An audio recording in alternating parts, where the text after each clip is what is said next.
opportunity to thank our moderator, Nate Shellman from 670 KBOI Radio. And with that, we'll get things started. Well, thank you for the warm applause, but can we give a big round of applause for Amber and everybody else who's part of the Mayor's Youth Advisory Council.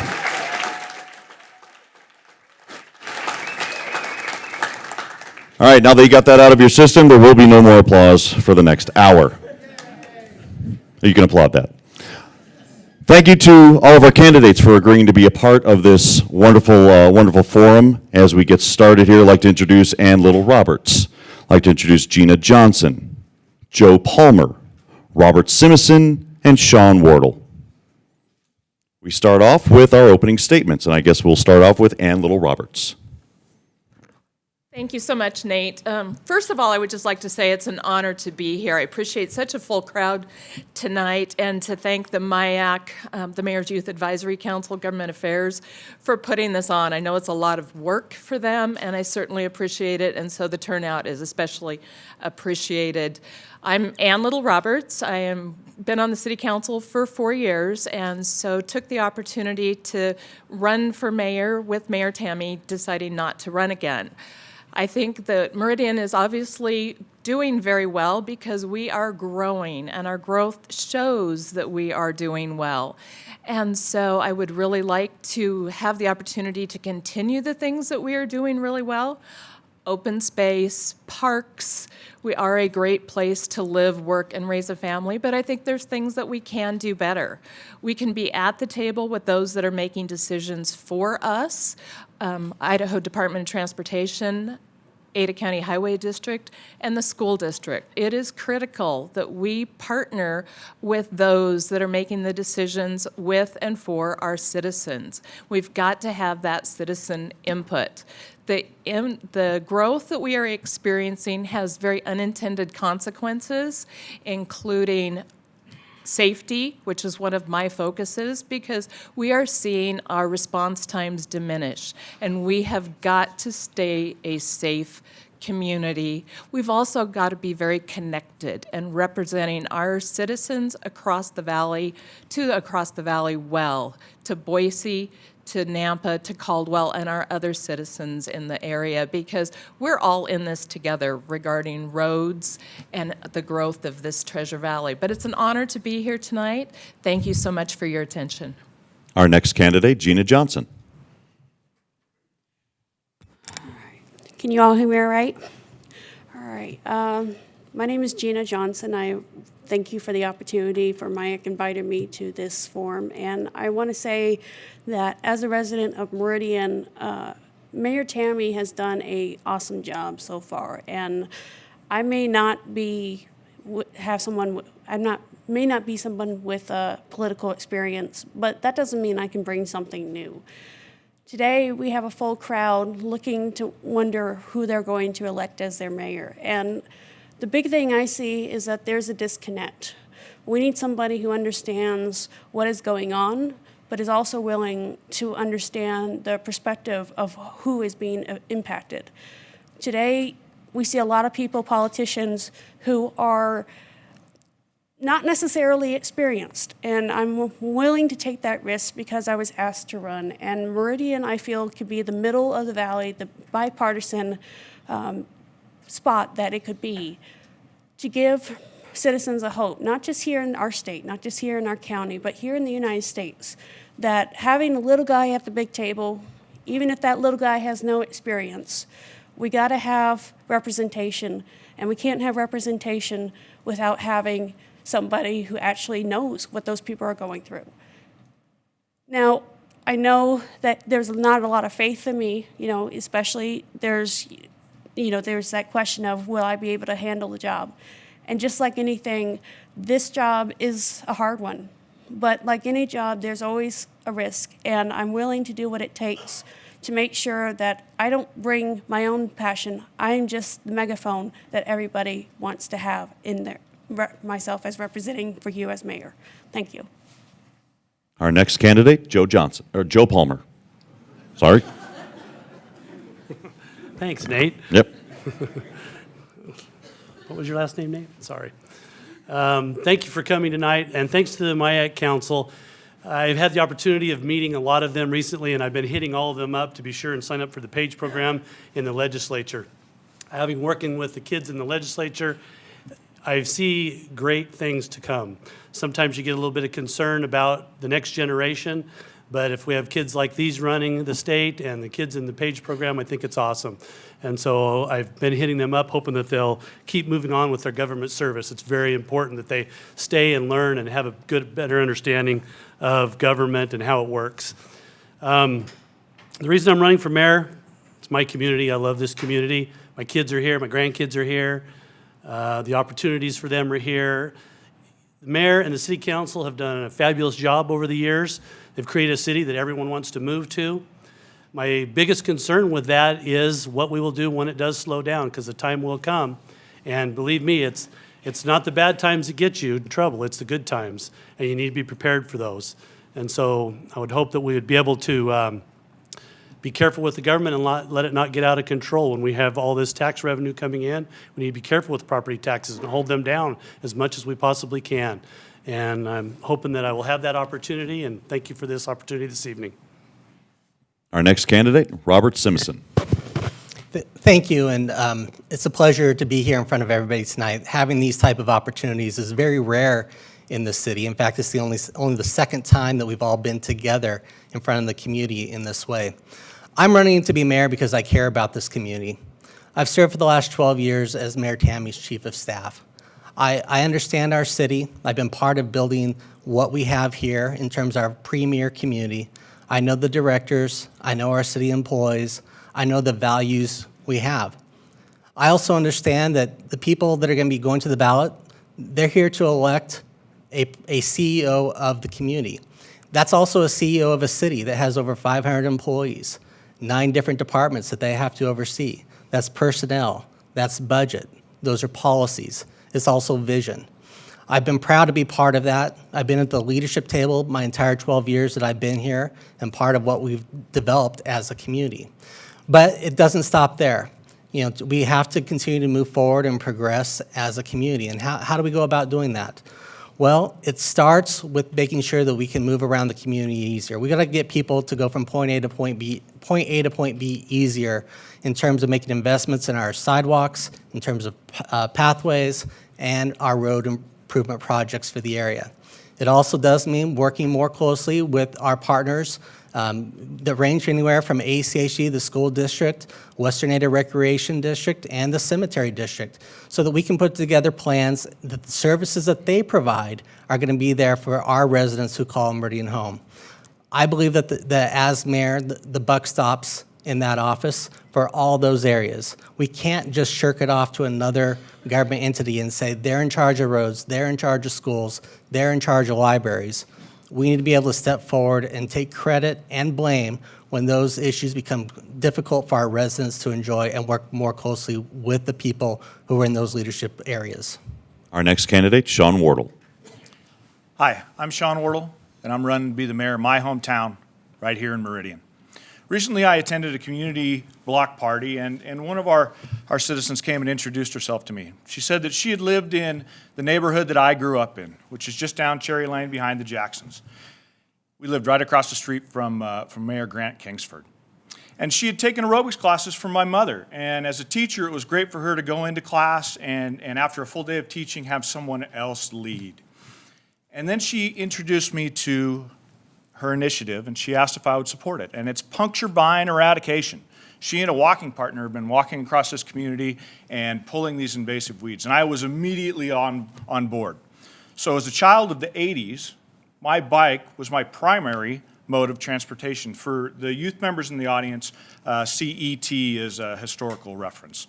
But if you got a goat head in your tire, it was an all-day experience to get that repaired, and if it was really bad, you had to come down to Westby's here to get your bike repaired. So I tell that story not to launch my Goat Head initiative, although it is important to me, but it's to talk about perspective. My family built a business here in this community, a very successful business, the Idaho Athletic Club, and we had 350 people, thousands of members, and millions of dollars in revenue. But I needed to remember that that business was built on leg kicks because people would go to class with my mother. And that's why I'm running to be the mayor of my hometown, to bring my business skills, my business experience, and my commitment to this community to the office of mayor. Thank you very much, candidates. The following questions have been submitted to, vetted by, and tweaked a little by the Mayor's Youth Advisory Council. And our first question, what is your understanding of local government and what qualifies you to serve as mayor? Gina Johnson, your first answer. Well, local government has been quite the topic, hasn't it, for the last couple of years. We see local government as part of the beginning steps to reach a lot of parts of the different levels of federal and state. But at the same time, we see local government as our first step to reach. And that is something that I believe is not working very well. Local government is,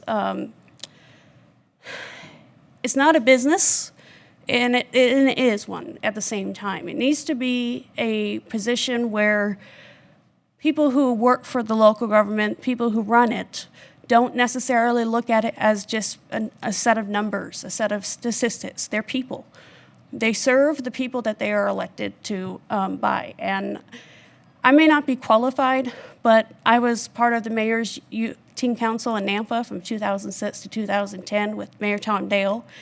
And I do know one thing, that the connection between local government starts with the voter, but not to reach the voter in a traditional way, but to do it in a way that makes them still remain them. I mean, you can't be the mayor and still be above them. You need to be with the people, not above them.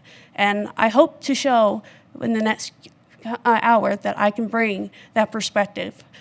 I know that, there's a lot of questions whether or not that I can do that, but I hope that by being honest about the risk of actually winning, as well as the rewards of actually proving that my generation and the millennial generation can represent at some point in the near future, we can do a job just as well as anyone else who has been in office. Joe Palmer, your answer. Thank you. My understanding of local government comes from having been a business owner. Thank you.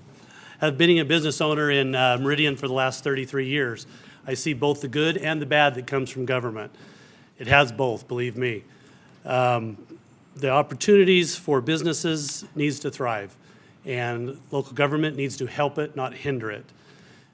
The reason I'm qualified, anyone in this room is qualified if they're an electorate in the city of Meridian to be the mayor of Meridian. If you have your heart in it, you're qualified for it. And I would encourage everyone to be a part of their government. The most important part is the proper role of government and what it does and what it doesn't do. Robert Simison. Local government is where the rubber hits the road. It's where we provide services to the community that they expect and that they're willing to pay for. I've talked to a lot of people over the last 6 months, and I've talked to some very conservative people. Some people have said, local government is where I know what I'm getting for my money. I send the money to the federal government, I don't know what I get. I send it to the state, maybe I have an idea. The money that goes to the city, I see that in action every day. I see the police on the roads. I see the fire department responding. I go to the parks and I enjoy those for my amenities, and my water and sewer runs. That's what's really what your local government is truly providing. We have a lot of other local government partners that help us deliver other services to the community that the community expects. I think our community expects to have libraries. I think our community expects to have schools that are not overcrowded. That's what local government is in a nutshell. And when I first started, one of the things I got to do was I got to work with some neighbors and a business owner for a new property that was being developed at 10 Mile and Cherry. Local government was working together to help find ways to mitigate the sound and the light from that McDonald's that was going in at that location. That's what local government can do. Now, why am I qualified? I think I'm qualified because 12 years as the mayor's chief of staff, I know what the job is. I know what the job is not. I'm there to help this city run effectively and deliver those services to the community. I know the strategic plan. I've been part of help developing that. I've been part of making sure that our community remains debt-free. That's why I think I'm qualified to step into and lead this community moving forward through a time where on-the-job training with all the growth that's occurring is not what we need. Sean Wardle.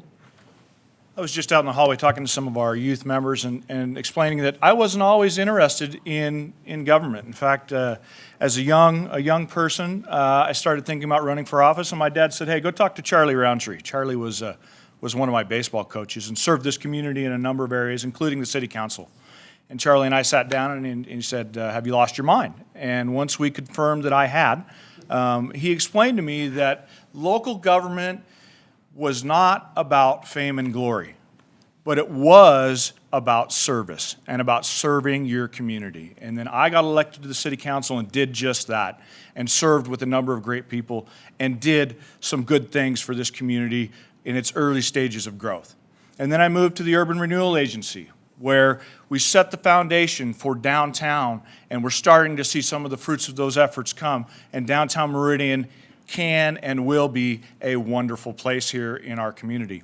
And so I have a deep understanding of all levels of what's happening in this community. But right now, Meridian needs a CEO. It needs my business experience to come in and take a look at what we're doing and make sure that we've got a great environment for the future generations. And why am I doing it? I'm doing it because, frankly, I owe. When my family was building this business, they didn't always have time to coach Little League or sit on councils or commissions.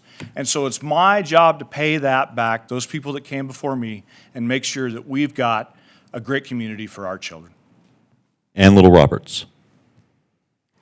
Thank you. I believe that local government is the most critical government for the people because it's closest to the people.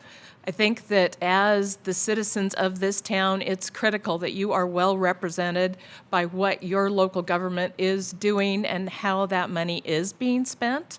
With my time on City Council in 4 years, I have learned the ins and outs of City Hall and how things get done here, but yet my eyes are still fresh.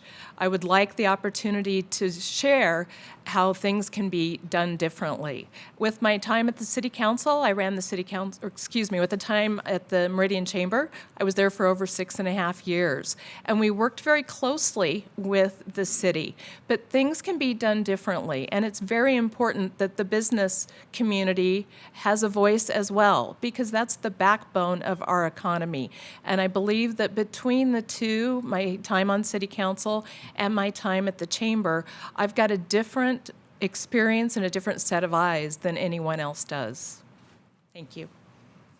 Our next question. How do you plan to improve Meridian? What new programs do you plan to bring to better the community? First answer, Joe Palmer. Thank you. I think as far as new programs, I don't have a vision for great new programs coming. We have lots of programs already. I think if you start new programs, all you're going to do is expound government. We just need to get out of the way so businesses can do programs. Businesses can set those opportunities, not the government. Time left on the clock. Okay, Robert Simison. One of the things I think we need to do is we need to double our pathways in this community over the next 5 years. You know, we got to be ambitious about what we want to bring to our community to allow our residents to get around from A and B. So is that a new program? I don't know that's a new program, but it's a goal that we need to set. We need to connect our sidewalks so that kids can get from where they want to go to where they need to be. I was on Victory Road the other day, and right there when you come down a little hill between Meridian and Locust Grove, the sidewalk comes to a dead end. You know, the type of things we need to be focused on is how do we make that connection? It was a rare opportunity where I saw someone going up that and someone coming down at the same time. So you actually had a traffic jam on a road, on a hill, with no sidewalks. We can be better than that. So those are the types of things we need to look at, but it doesn't stop in our parks. I know there's a lot of people out there that don't like to have to, when we do our flushing in the brown water that exists in our water system. You know, we can accelerate our programs to put in filtration on our wells so that we can eliminate that from what people have to experience.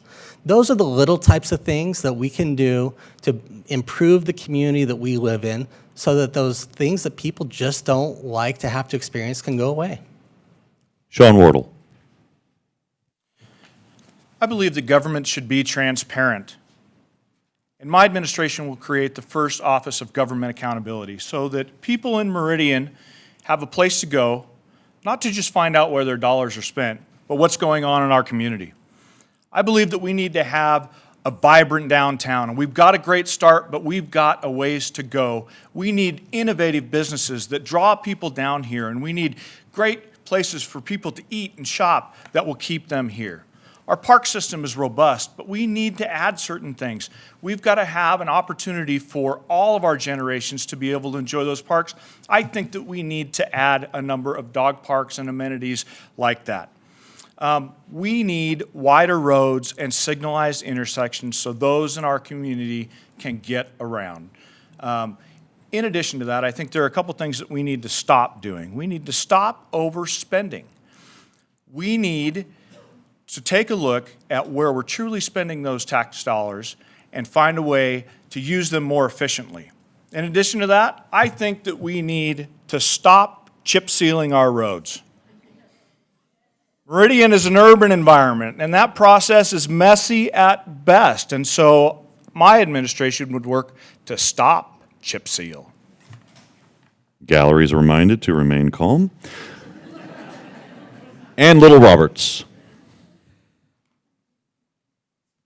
Wow, I don't know that I want to follow chip sealing, but I think there are things that we can do to improve Meridian, and I don't want to say that I wouldn't entertain other ideas that came along, but right now I think we've got the tools that we need to continue to make Meridian a great place to live. We've got some wonderful public-private partnerships happening in downtown so that we are going to see that thriving downtown in our lifetime.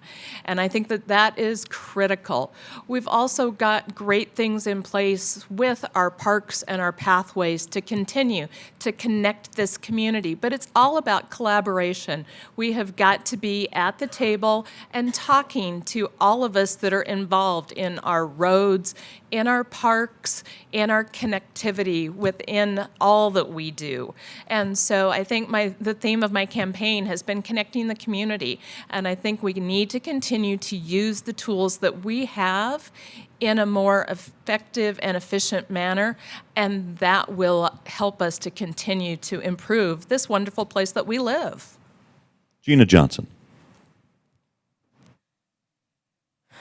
Well, I definitely think that chip sealing is needed every now and then, but not every 6 months or a year, right? I mean, that's a waste of money, especially when we're building lots of new roads and we already have enough roads to take care of.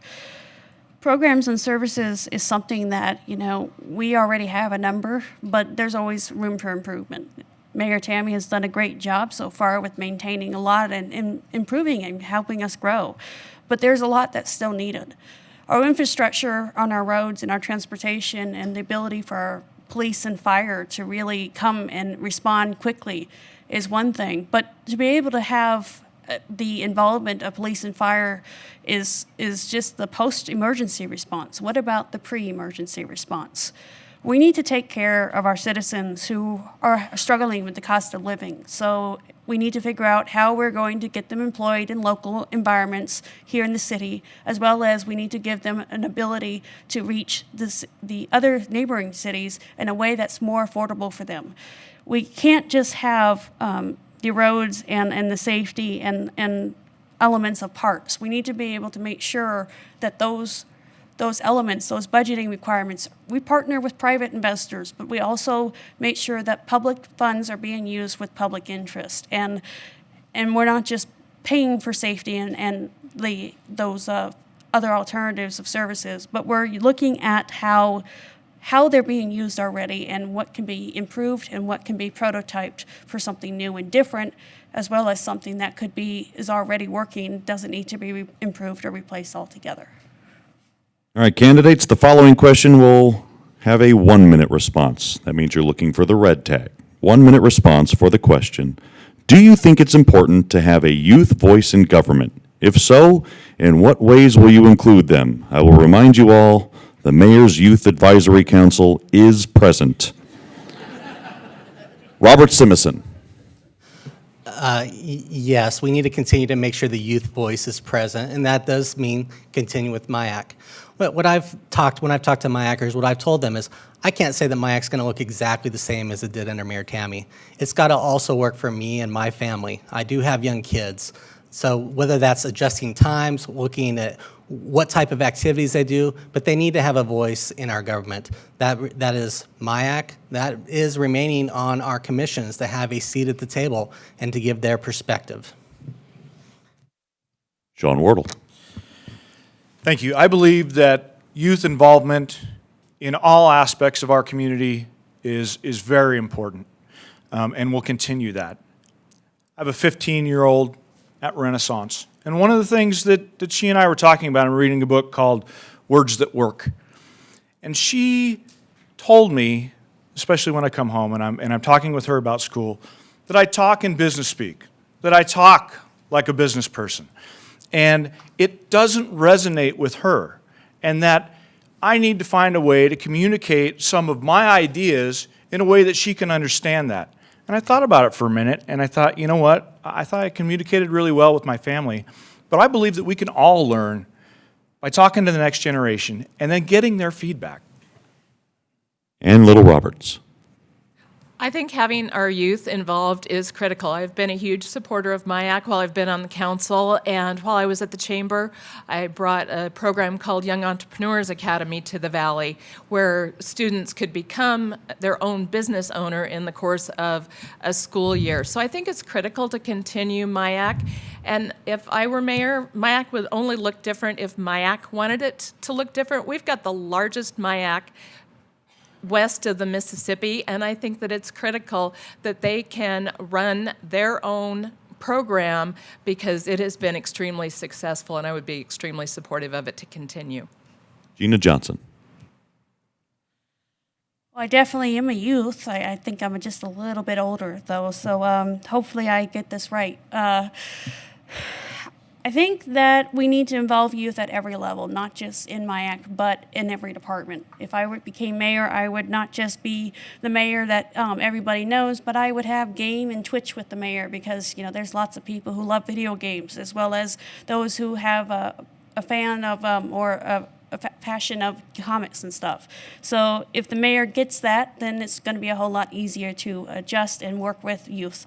But I also believe that the communication department, they need to have a lot more intensive work with the youth because the youth is our voice. They may not be voters yet, but they will be. And so if I became mayor, I would have every youth in MIAC as well as in the school district get the opportunity to work one-on-one with each department and with each communication department so that way we can do things better. Joe Palmer. I can figure out how to work the microphone here. I think I made it clear in my opening statement how important it is to have kids involved. The most local unit of government is the family, and this city is all about family. Families move here because they like the people that are here and they want to be around that. And in that local unit of government is kids, and they are extremely important. And they need to be aware of what's going on in their government, and they need to be part of it. And it's absolutely imperative. Our next question is 2 minutes for a response. How will you work with the state to solve some of our local traffic and transportation problems? First answer, Sean Wardle.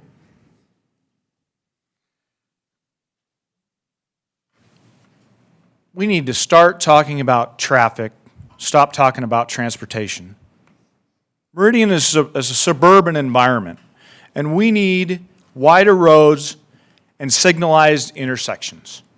And the question was, how do you work with the state? Well, the first thing that you do is you don't build a highway to nowhere without widening Shinden, 2026. It's imperative that our community get its fair share and more of transportation dollars. We have all of the valley's traffic going to and through Meridian, not just to shop, but to get to work and to get home. And so it is imperative that we start making improvements in this community or we're all going to be sitting in congestion until the next election. And Little Roberts. Well, I think it's imperative that we are talking with our legislators and that we are at the table. And I think that Mayor Tammy proved with the 10-mile intersection that the persistent, I would say the squeaky wheel gets the grease, but the persistent mayor can work through things and get things done. And so I would be that persistent person working to get more of the funding for our city, because we put forth a lot of money that does not come back to us, and we need a greater share of our return on investment. Gina Johnson.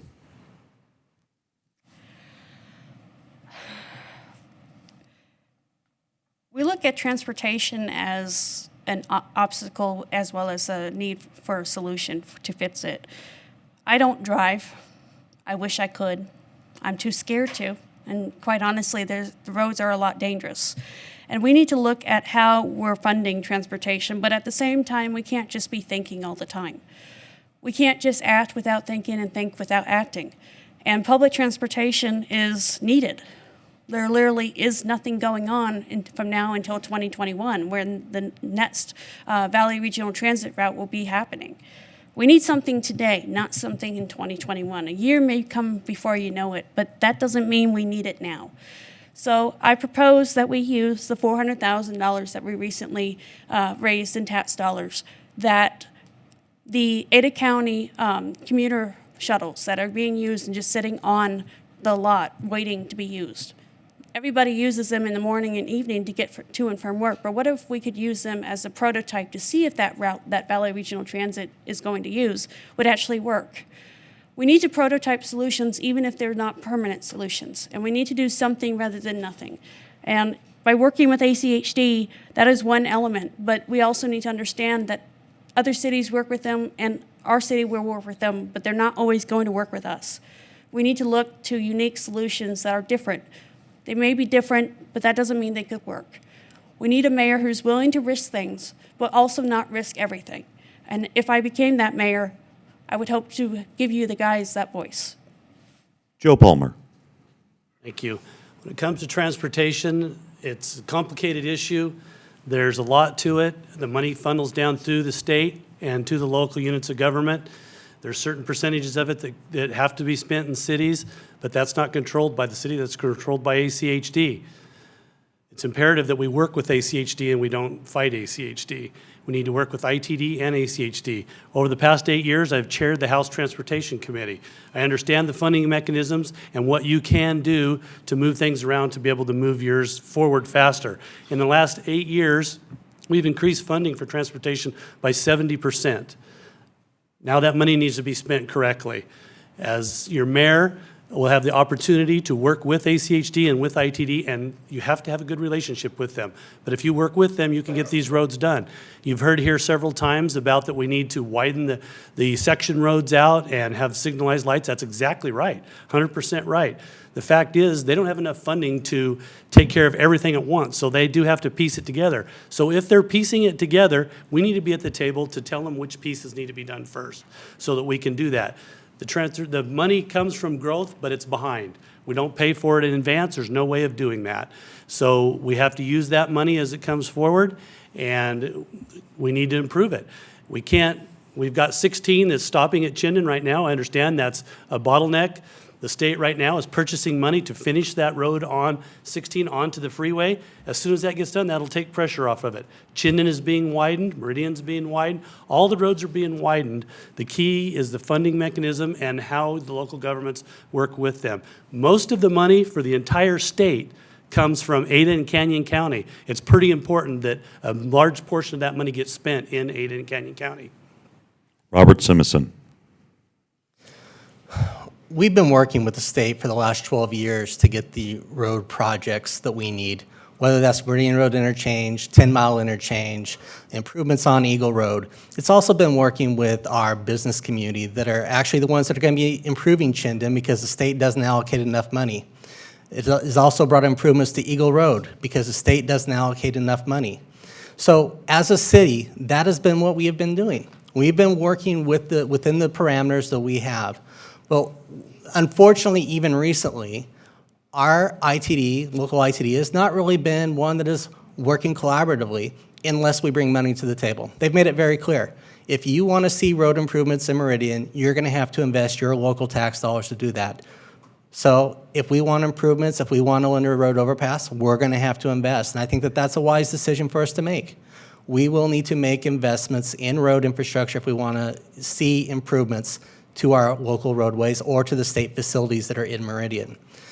Long-term, though, we need to be focused on other corridors. I mean, we talk about Highway 16, and yes, absolutely. Hopefully there will be a plan for that, and by the time I have grandkids, that road will be open at the cost that that's going to take. When the state can't widen 1 mile of Chinden at $10 million, how are they going to find $500 million to build that road? It's going to be a long time, but we need to have north-south connections in our community. That may mean we have to make improvements as a city along Locust Grove, Linder, some of those corridors that allow our residents to move north and south. In addition, we need to work with the state on the rail corridor. For whatever that becomes in terms of a transportation corridor, we need to work with the state of Idaho. They need to step up and work with the owners of the railroads, to develop a long-term plan for that corridor, because that is going to be vital to our long-term success as a valley. And if we just let it continue to sit idle the way it is, it's doing nobody any good. So that's one of the main things we need to work with the state on, is what that corridor is going to be. Thank you very much. Our next question that you will have 1 minute to answer.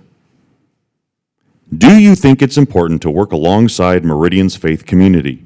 If so, how will you develop a relationship with local faith leaders? Ann Little Roberts, 1 minute.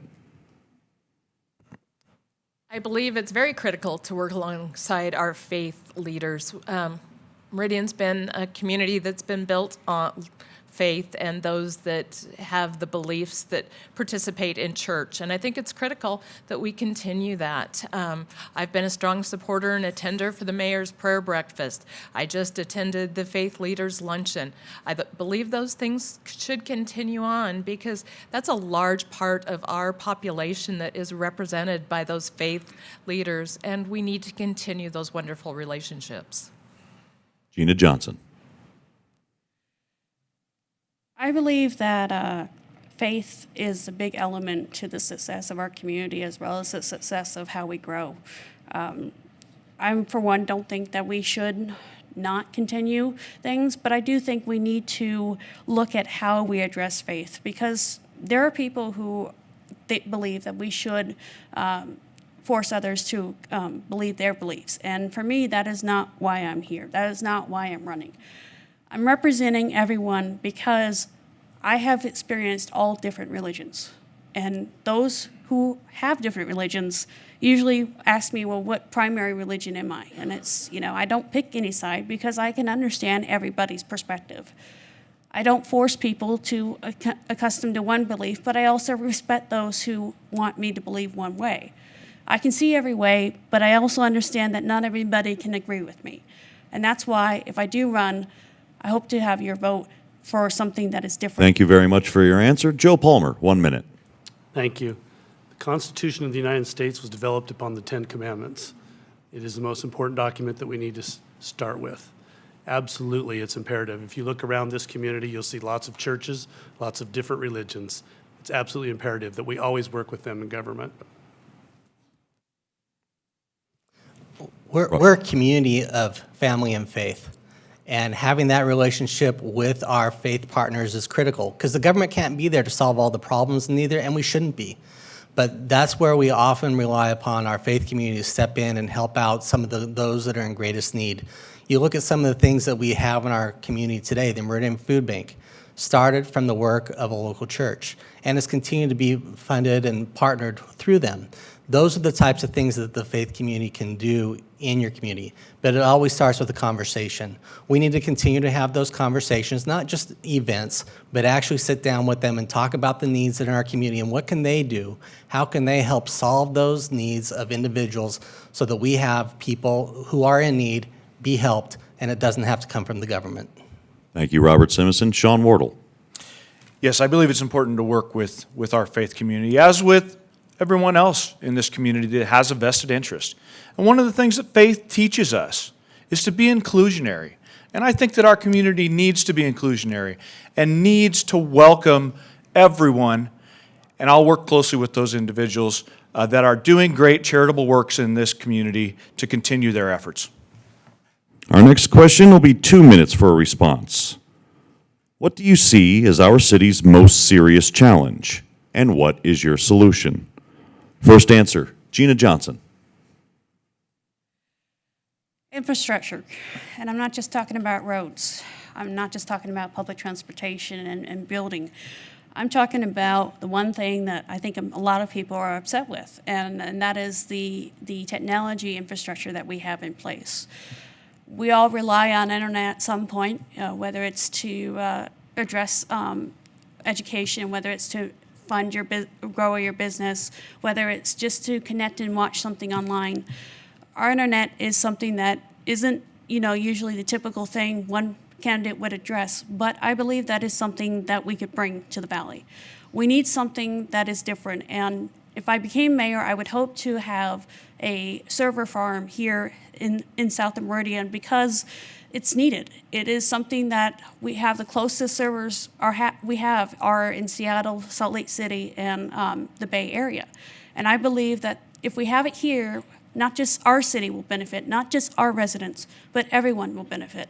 And I know that it's something unusual and something that you probably expect a geek to say, but I know that everyone is tired of internet speeds that are slow. So hopefully that will help if you elected me. Joe Palmer. I've talked to hundreds and hundreds of people, maybe even thousands, since I decided to jump into this. And overwhelmingly, the people that come to me tell me the problem is transportation. Even the people that don't like the growth, if you talk to them for a little while and say, what do you not like about growth? It's the fact that transportation has really slowed down. Traffic is a problem. It's the most important thing that everyone's saying, that everyone's talking about, the most important thing. So that's what we need to deal with first. And with those opportunities of dealing with ITD and ACHD, where I've worked with them for the past 8 years, and I have a good working relationship with them, I can move the roads forward fast. It's very important on the relationship.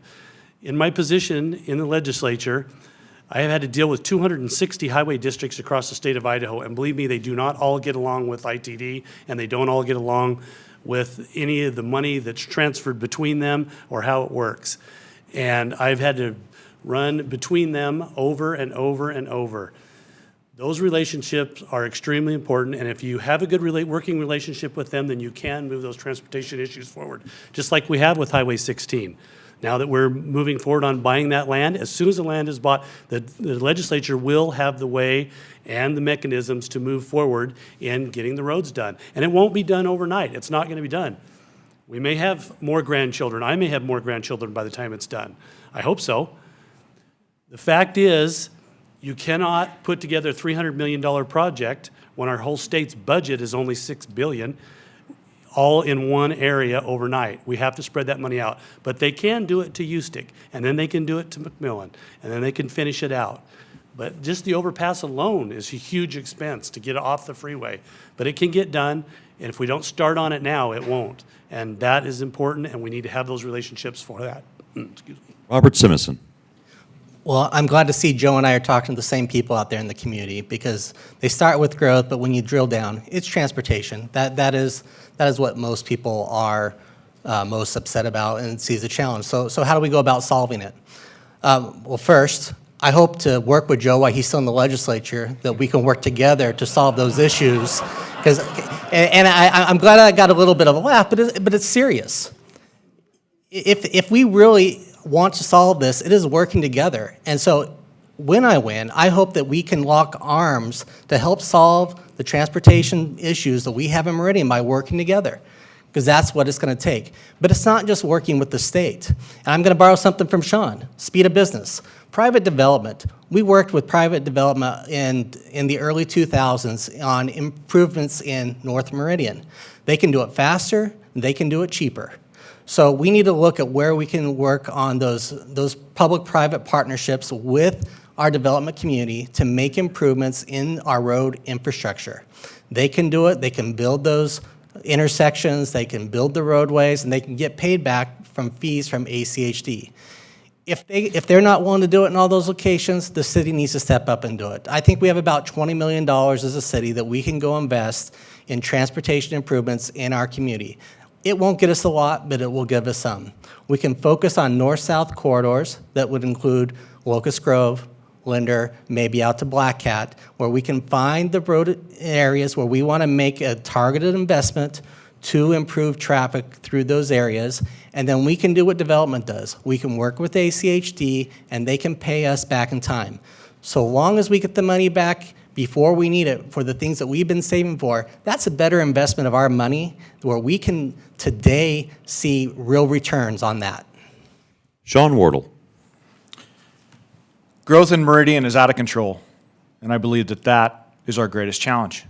Growth brings traffic, increases crime, and is challenging our community. And I'm concerned about growth paying its fair share. There are many in our community that for generations have been paying for roads and schools and fire stations. And those that move in pay exactly the same tax rate that we do. I propose that if you move in from out of state, that you wait 3 years for your homeowner's exemption.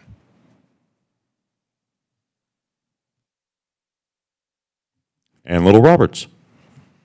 Well, I think that would be a wonderful idea if it was in the city's hands, but unfortunately, a $100,000 homeowner's exemption is run through the state. So otherwise, I would say that is a marvelous idea. I think that our biggest issue that we're seeing out of growth is, or out of in the city, is the unintended consequences from the growth. We are all concerned about traffic. It is very frustrating. But beyond that, I think our biggest need is to make sure that we continue to be a safe city. We are seeing our response times, because of the growth in the traffic, getting longer, and we've got to make sure that we have got fire stations and police as close to the people as possible, because when you need them, they need to be there as quickly as possible. We're opening our first fire station in 10 years. It takes 3 to 5 years to even get a fire station open. So we've got to immediately turn around and start working on the next one. We've also got to make sure that our police are staffed. They need at least 20 to 25 new officers. They're diligently working on that, but that is not an easy process. You've got to make sure that the officers can work well with our existing team, and it's critical as we move forward to make sure that we are a safe city so that we can continue to enjoy all the wonderful amenities that make it such a wonderful place to live, work, and raise a family. Our next question, 2 minutes to respond. What changes do you anticipate making to the budget? Joe Palmer, 2 minutes. I would go to every director and ask them in which ways can you save money, and start looking for it. I think it's imperative that we start going down that road. The directors are the ones that are going to be closest to those budgets, and they can make those decisions. I think if they have the right leadership and the right desire to do the things that we need to do, and sometimes those are hard things, I think they can go down that road. We have seen over and over when the economy changes. We've been in the highest growth rate in the history of the United States for 9 years. There's no way that this is going to continue on. And when it does slow down, the city needs to be prepared for that. They need to be able to sustain the things that we have, the assets that we have, and they need to be able to take care of police and fire. It's going to happen. We need to be prepared for it. So I think that as we work through those directors, we have great people that work for the City of Meridian. I think they can find ways to save money as long as they're encouraged to do that instead of growing government. Robert Simison. Our budget is our investment in our community. I think it starts with, if we want a safe community, if we want officers who are in our subdivisions and not just going from call to call to call, that we need to be making investments in those people that we need to have on the streets. So what does that budget look like? Well, that budget looks like making sure we maintain our service levels. That's the number one thing. If that can be done with a flat budget, that's great. If it requires hiring additional officers, building another fire station, which we know we will need, and hire those people, then we're going to have to make those investments from that perspective. We can always look for areas that we either don't like or would like to see improvements made when it comes to budget. But things like overtime, those are a cost of doing business. If it's your family and our police officers are there and they're helping you or your family through what may be the worst experience you've ever had in your life, and the police officer says, "Shift's up, I'm leaving, I'm on overtime," that's not how people want to be treated. That's not the services that they expect. So we do need to rely upon our directors to make sure they're keeping a good eye on their budgets that are prudent for the services that we provide. The one thing that I think that we can do in terms of looking at the budget is if there's an opportunity to make investments with our budget in roads, sidewalks, pathways, we need to make more of an investment in our city using those funds. Sean Wardle. The city of Meridian needs a turnaround. It needs a fresh set of eyes on all things in the budget, but it also needs somebody that can execute those plans. And that's why I'm running to be the CEO of the city. To put a fresh set of eyes on departments. Are we doubling up on services and jobs that we could make efficiencies and serve our community better? Can we use technology to do things that help our citizens? And we talk a little bit about things that I wouldn't do. We've got some overspending issues. We talk about overtime. In 2018, the city of Meridian had $1.25 million in overtime. I think that's overspending and would look very, very closely at that. What are some of the other things that we're doing? If you attended the city's budget hearing this year, you'll know that the mayor and council raised taxes, $400,000, to put in a new bus route. And I would look and ask, is that the most efficient use of our city dollars to start funding buses which currently are empty? We've got to continue to drive not just efficiency, but level of service and use business skills to help our citizens. And Little Roberts.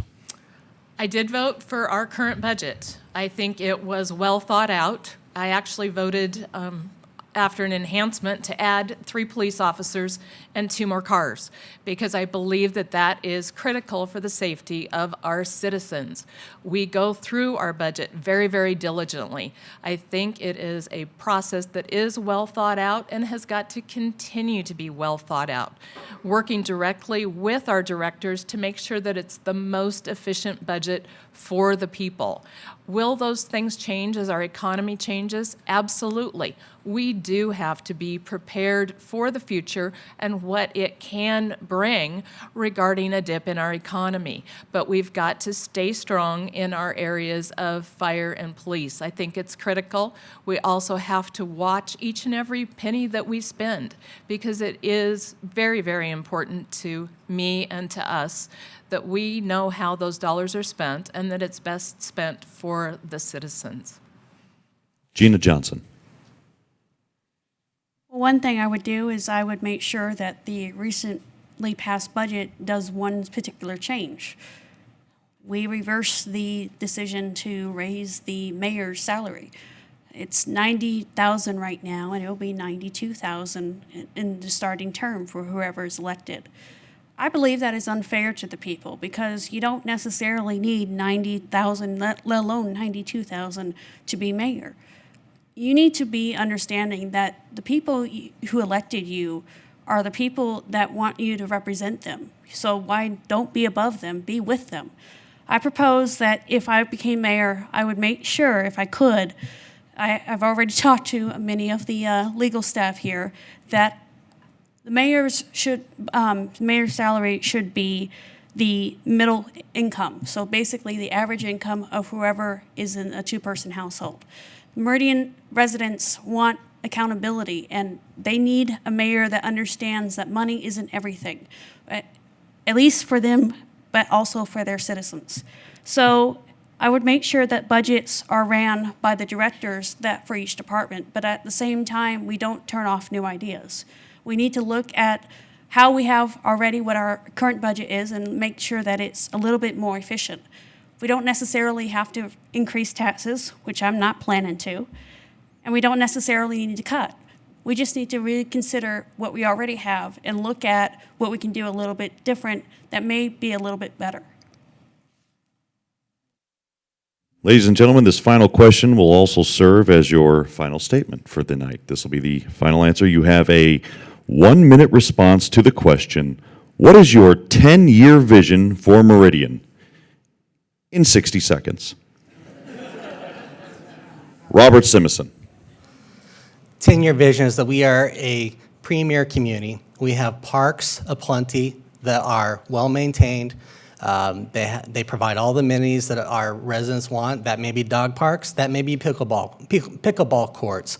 I don't know, but we're a safe community. We maintain our safe levels that our police and fire currently have, that we're debt-free, something we continue to be to this day throughout this time frame, that we're a more connected community, that we have sidewalks that connect, that we have 4-way stops, they're all gone, and they have nice big intersections for people to get through them, and we've doubled our pathways. We have a new community center. We have a more vibrant downtown. You get it all with me, people, so let's just keep going that direction.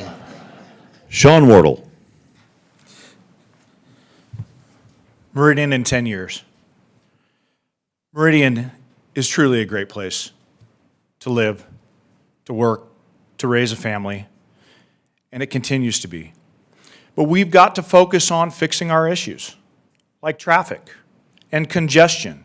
And we need to continue to grow the park system. And we have got to focus on our downtown core. Again, we're started, but we've got to catch up and make sure that we've got an innovative place for businesses to grow. And we've got to make sure that we continue to have opportunities for our children. Jobs, great jobs. When I was a kid, the governor said, our greatest export is children, is our children, Idaho's children, and he was right. I was fortunate enough to come and work in a family business, but we don't necessarily, my friends, when they graduated from college, they couldn't necessarily find jobs here. So I think that we need to grow those jobs, grow our community, keep our city safe. Thank you very much. Ann Little Roberts. We are a wonderful place to live, and I continue to see that we are in 10 years, that wonderful place to live, work, and raise a family. And by doing that, we've got to enhance our safety, make sure we maintain a safe place to live, work, and play. We've got to bring livable wage jobs. We've got to work more collaborative with those across the valley so that we have those higher paying jobs coming to Meridian. We've got to be that place where our children want to come back. My son is going to college in Phoenix right now. I want to see Meridian be that place that my son and your sons and daughters and grandchildren want to come back or stay and be in Meridian. Gina Johnson. Well, I definitely don't see myself as a person in politics in 10 years, but I can tell you that Meridian in 10 years is going to be completely different, hopefully. I can't guarantee that, but that's my hope. We need a place that current people here, as well as future residents and tourists, can enjoy. But we also need to have a place for people to enjoy comfortably. We have to make sure that everyone has a job. But at the same time, if they don't want a job or they're retired from work, they are enjoying what they love here. We need to be able to have transportation that works. We need to be able to have opportunities for everyone in every field. We don't need to become the next Seattle or Silicon Valley, but we need to be able to bridge opportunities for everyone. That includes the cost of living, the ability to afford different forms of homes and renting, but at the same time, we need someone who understands. Joe Palmer. Thank you. Well, I don't want to see Meridian a lot different. I want to keep Meridian Meridian. I don't want it to be a part of metropolitan Boise. Meridian is Meridian. We need to keep its distinction. It's a family, value-oriented place. I want it to keep it the same. And I guess I get to be the last word, so you don't need to worry. I have lots of friends still in the legislature that I'll be able to work with as I sit in this chair. Thank you. Actually, I have the last word. Politicians sometimes forget that. Thank you very much to all of our candidates. Thank you very much, mayoral candidates. We really appreciate your time.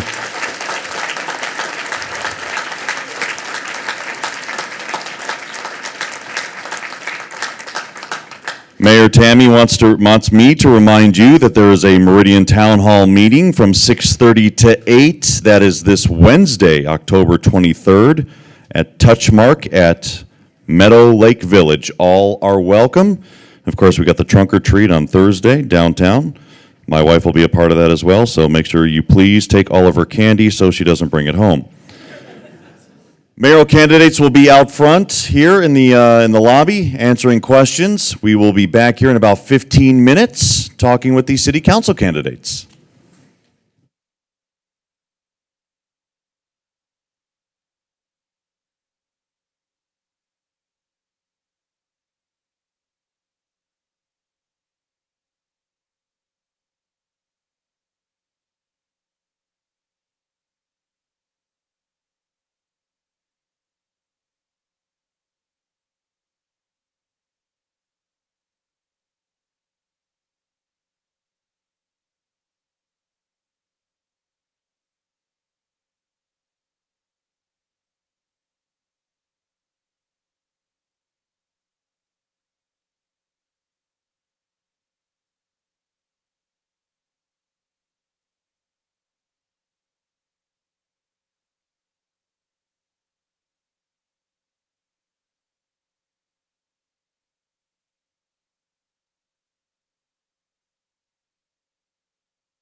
2.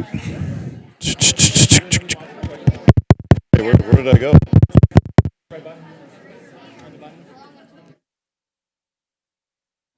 Thanks, pal. Killing me.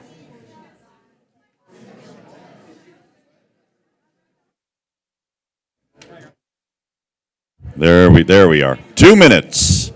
This is your 2-minute warning. Yeah. 2 minutes to make sure your cell phones are on silent. I heard one person. I'm not saying there will be beatings if your cell phone goes off. I'm not saying there won't be.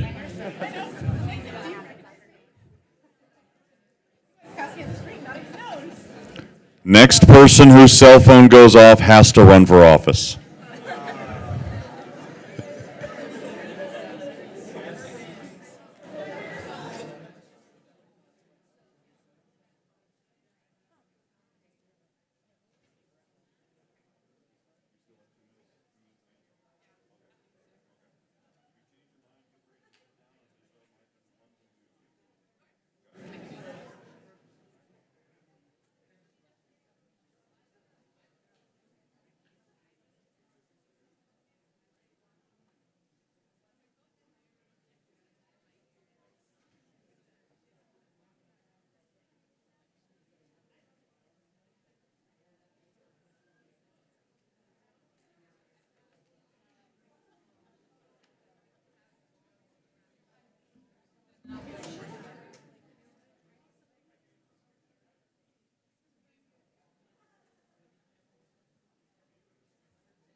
Ladies and gentlemen, at this time, we're going to start our City Council Candidate Forum. We will take this one seat at a time, 20 minutes per seat. We have candidates for seat 1, 3, and 5 to get through in the next hour, so we start with seat 1. Please welcome Donna Lusignan, Elizabeth Strader, and Rudolph Patrick. Now, I hope I didn't ruin any of your names. You all have 2 minutes for your opening statement. We start with Donna Lusignan.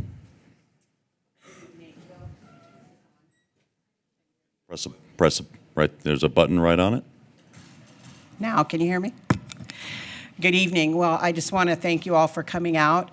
Especially want to thank MIAC. What a great group of young people who are interested in government. It's kind of hard sometimes to figure out why anybody would want to be, but I'm so proud of them for what they do. And thank you for the opportunity to come before the citizens and have a voice. And I am running because I feel like I need to have a voice. I did a lot of complaining, and I decided it's better to have a voice than to complain. That's why I'm running. Elizabeth Strader. Hi, can everybody hear me? Okay, super. Thanks everybody for coming. What a fantastic group of people, and thank you to the MIAC folks for organizing this and everyone for attending this important forum. I grew up here, so I grew up here in Idaho, and I went to Westata County Schools, and I graduated from College of Idaho. And Meridian is where my heart is. When I graduated from college, I couldn't find a job here. And I moved, it was a little crazy. I moved to New York. That's where I found a job. And I worked there for 13 years in commercial real estate and finance. But I was really homesick. I missed being here. I wanted to raise my young kids here in a place where they would be near their family, where they would be safe, where my kids could ride their bikes outside and walk to school.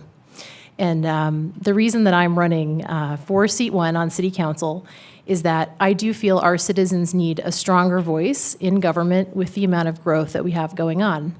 I think that the folks here have done a fantastic job trying to cope with the growth, but I think we could grow more consistently and try to manage it better. And that's what I want to focus on. So I want to bring that professionalism and that experience that I have from working in commercial real estate And I really want to use this as a project to give back to my community and help us grow better.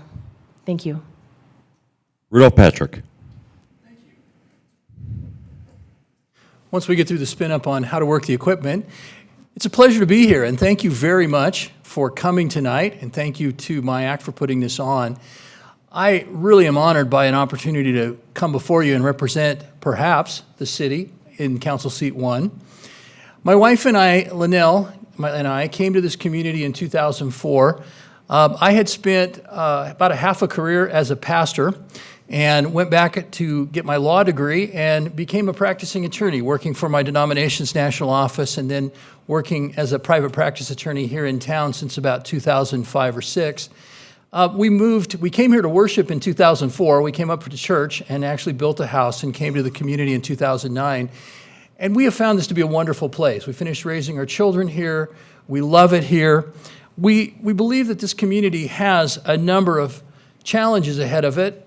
And as we replace so much of our leadership in this election with these council seats running, everyone being new, all of us will be new councilmen, and a new mayor replacing a longtime loved mayor in this community, I look forward to stepping up and representing. I like that quote that says, all that's necessary for evil to triumph is for good men to do nothing. And in my particular flavor of the faith community, I think we tend to sit back and not be involved in political outreach, political things, and it's my desire to change that.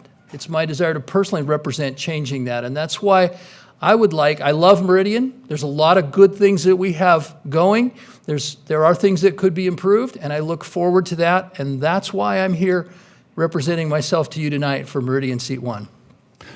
Our first question for Seat 1, what is a personal goal you have for Meridian? First answer, Elizabeth. Sure. I go by Liz. Liz? So you know, I would prefer that. Thank you. So a personal goal of mine, a couple things. First and foremost, I have a huge passion for downtown Meridian. When I look at downtown Meridian, I see a huge amount of potential. And I can tell that we have done a lot to try to help set the stage for a very wonderful environment where we have, kind of a mixed use, work, play, live kind of environment. But we need to have an ecosystem there that works, where people actually live there and they can shop, and we have a pedestrian sense of place. So I would love to help, try to complete the work of getting part of downtown Meridian out of a floodplain. I would love to also get, as a personal project, I would love to get a business incubator located again in Meridian, because I do feel like we need to focus on creating more family wage jobs here, and traditionally our homegrown companies have actually really provided those for us. So I want to bring that focus of family wage jobs and really focusing on downtown Meridian. And then finally, preserving our open space, which is such a huge part of our heritage. I want to make sure that we're using smart development patterns so that we're not giving up, the thing that makes us Meridian. Thanks. Rudolph. Well, I must also say Rudy. Rudy? But I too have a passion for downtown. My office has been the last 4 years over on Pine Street, about a block off of Main Street, and before that, down a little closer to Albertsons on Main Street. It has been wonderful to locate an office in a residential area, and we're surrounded by a residential area. It's been a joy to have people and clients who come from right around where you are. I'm passionate about the downtown. I spend a lot of my time here, eating and living, and enjoy it very much, and I would like to see it continue to grow. A concern that I have, as we have experienced such phenomenal growth, and there appears to be no end in sight, I would hate to see us outgrow our police and fire protection. I'd like to see us keep those well. I'd like us to keep growing in a very healthy way that we can sustain into the future, so that we continue to be a great community, both in downtown and in the way that we're protected. Donna? Is it Donna? It is. Okay. Question is yours. Well, my personal goal is to be a part of the city council where we make decisions that make sense. Everybody is really concerned about growth. I'm concerned about growth, and I have some ideas that I'd like to present to the council and work through the issues with them. I have a real passion for our law enforcement, our first responders, our fire department. I really want to see us working closer with them for their needs. I also have, I'm on the Historic Preservation Commission, so I have a real heart for the history of Meridian and the downtown area. I'd really like to see that be upgraded, if you will, with more eateries, some more modern, with keeping our history and our future combined in that. Also like to see some middle-sized companies come in that provide jobs for the families that live here, and something that doesn't change really the face of the city, but actually integrates into what we need. We do need more jobs here. There is growth, and so without jobs, that's a problem. I have a lot of other ideas that I'm assuming we will tackle as we go, because I see I'm running out of time. Our next question. What plans do you have to make sure growth is the right growth for Meridian? The first answer, Rudy. Well, thank you. I believe that I don't know what we would say is the right growth for Meridian, but I believe keeping growth consistent with what we've seen and growing in such a way that will keep our community as a great place to live and a great place to raise our children would be the right growth, I suppose.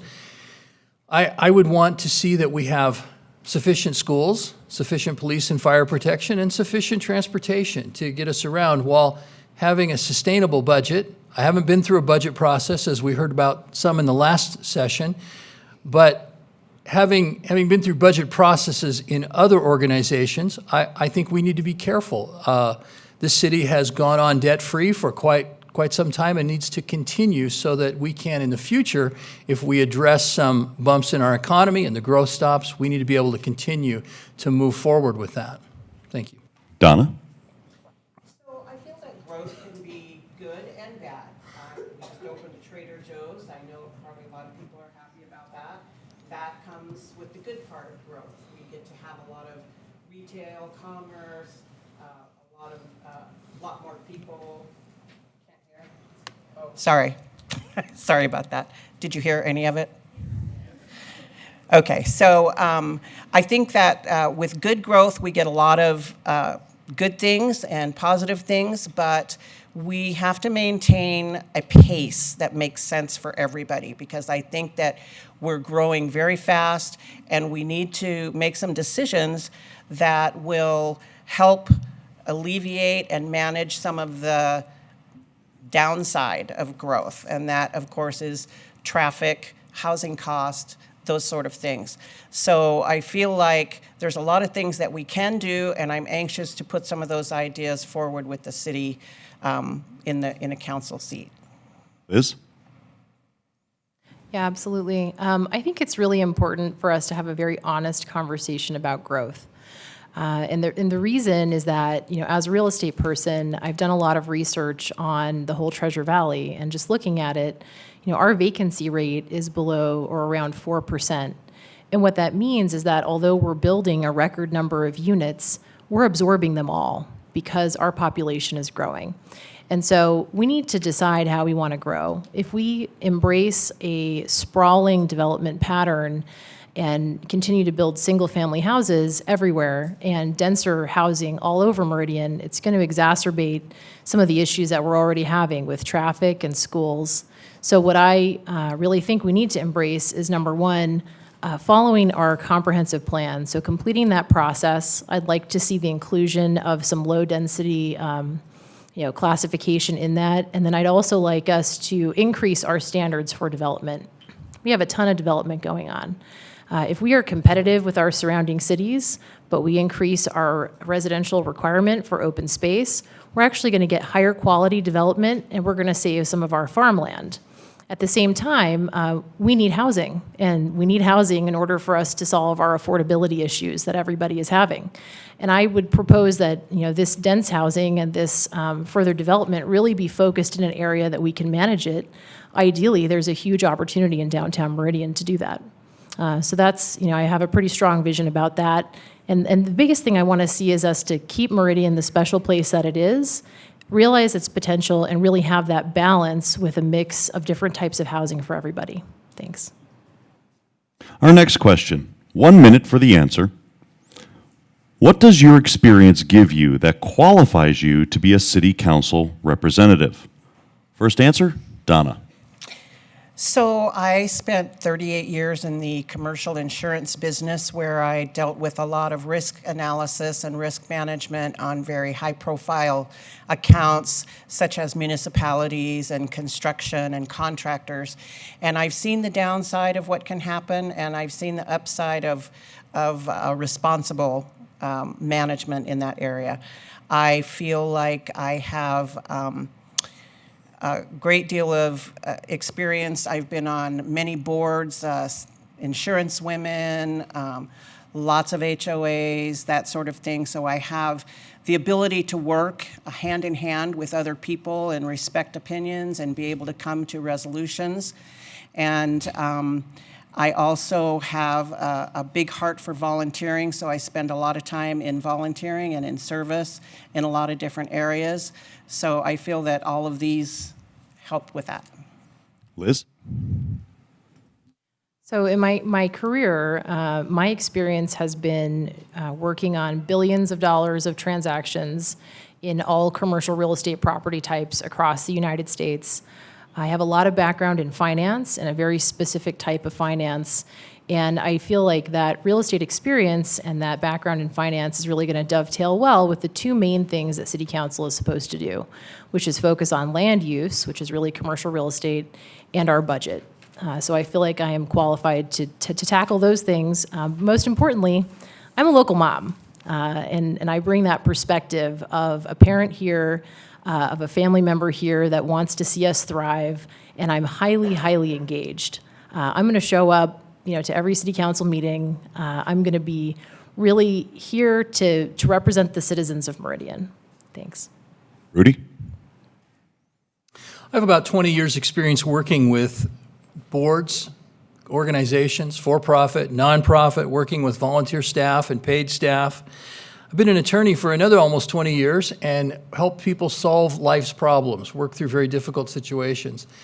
And I see those things coming together to be very good assets in working with and bringing a team together for the benefit of Meridian and on City Council. In what might be our last question for this seat, do you think it's important to have a youth voice in government? If so, in what ways will you include them? We're going to do 1 minute for the answers here, and we'll start with Liz. Thank you. I would like to continue having, the youth involved in our commissions and city government. I think that's a wonderful thing that we're already doing. I would love to see us work with folks that are also coming out of high school that are looking for some, workforce development training to try to help them, stay in Meridian and thrive here. That's one of my biggest concerns. I want to make sure that when my kids grow up, that they find a great job here. I unfortunately did not, and it took me a while to get back here, and I'm sure glad I am. But I think that's something important that we can do is, create a business incubator, try to create more lab space, partner with the colleges here, and really focus on that, kind of homegrown workforce and homegrown businesses so that our youth can thrive. Rudy? Well, thanks again to MIAC for hosting this. I probably thought it was more important for youth involvement when I actually was a youth, and I want to say in what's going on, right? But I really appreciate that you're here. I think it's a great entree into politics, into business, into working with people. I think it's a wonderful area for you to become involved in your community. How do we increase that? I think we've heard from the mayoral candidates that there's an intent to maintain this and keep it going and let it flourish. And I would certainly want that to be a part. I think that the enthusiasm, the wonderment of youth is such a fantastic thing as we apply it to problems of today, and I like to see involvement. I like the passion that you bring to what we need to do. And so, of course, we would want to continue it, to include it, and really be open to anything that we could as suggestions come and other areas of involvement open up. Donna. Do I think it's important for the youth to be involved? Absolutely. These young people that are here tonight, in just a couple of years, will be eligible for a city council seat. So yes, I think it's very important that they're involved and that that we come alongside them and help them and support them in whatever way we can, so that they continue to be involved and continue to grow and learn what city government is all about. And the ways that I would try to incorporate that is to I want to meet them all, I want to work with them all, I want to find out what they're all about, and then I want to help support them. It's about time until I forgot to press the button. Round of applause for our Seat 1 City Council candidates. Thank you. All right, don't go anywhere. Don't leave. We have our Seat 3 City Council candidates. We're going to change out the nameplates, and we'll just transfer from one forum to the next. So as our next candidates take their seat, I get to fill time, which I'm good at. We got a couple of events coming. Just again, a reminder from Mayor Tammy that Meridian Town Hall meeting. This would be Wednesday, the 23rd, from 6:30 to 8. That's Touchmark at Meadow Lake Village. Everybody is welcome to attend, and of course, Trunk or Treat goes from 6 to 9 on Thursday downtown. It's free, but go ahead and bring a food bank donation. And the prescription drug take-back event Saturday, that's at the Walmart parking lot at 10 Mile. That's going on from 10 a.m. to 2 p.m. If you have any prescription drugs around the home that you don't need anymore, go ahead, turn them in there. What's that? I'm just going to go right down the road. All right. That brings us to our City Council Seat 3 candidates. Please welcome Brad Hoagland and Kristen Podlow.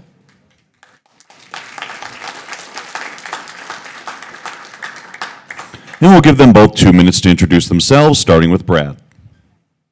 Thank you, Mr. Shellman. Appreciate it. First thing I want to do is acknowledge Mayor Tammy back there and say, I'm in your seat. This is kind of cool. I'm running for city council because I want to give back to my community. And you hear that a lot from people, but this is the community I grew up in. I moved here in 1970. And so that makes me someone who's lived here a long time, except for a few years back east and a few years away from college. Raised my family here, and I had the privilege of serving on the city council back starting in 08 when Mayor Tammy appointed me to a vacancy on the city council. And I ran in 09, won an election and served a full term there. And then I only left council because I had a change in employment and I could not make that time work.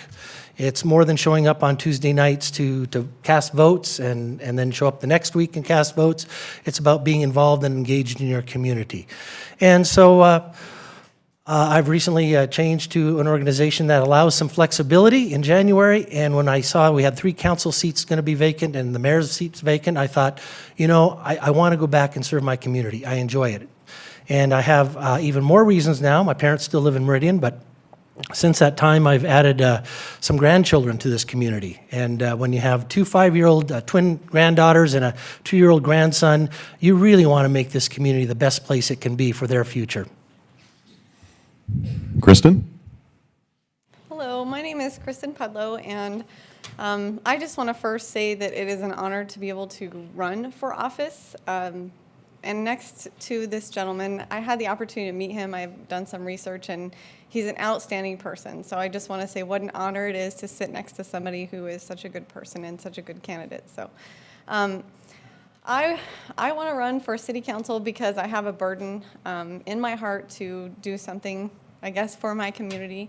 I spent 16 years, I'm still in the National Guard, but I spent the last 13 years active duty for the Idaho Army National Guard. And I had the opportunity to visit nations that did not have governance. I got to see what people that don't have water, what that's like. And when I came back home, I like to say I grew up in Iraq. Now, I'm only 5 feet tall, so I didn't really grow up, but I grew older in Iraq, and seeing what happens in nations when governments fall apart or they're not there to support citizens. And so I got to come back, and it's been the highest honor. Idaho Army National Guard soldiers are some of the best people I've ever met, and what an honor to work and be mentored alongside them. And so recently I graduated with my bachelor's degree in sociology, and I felt a need to kind of work more directly with community based on that experience and my heart. So, Our first question for seat 3. What is the difference in the role of the mayor versus city council? And Kristen, first answer is yours.